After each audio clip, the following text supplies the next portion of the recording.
النار. فستذكرون ما أقول لكم وأفوض أمري إلى الله، إن الله بصير بالعباد. فوقاه الله سيئات ما مكروا وحاق بآل فرعون سوء العذاب.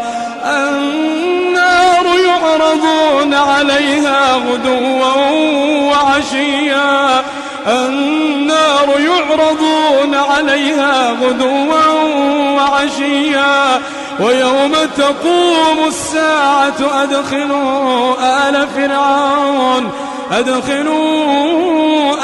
فرعون أشد العذاب. وإذ يتحاجون في النار فيقول الضعفاء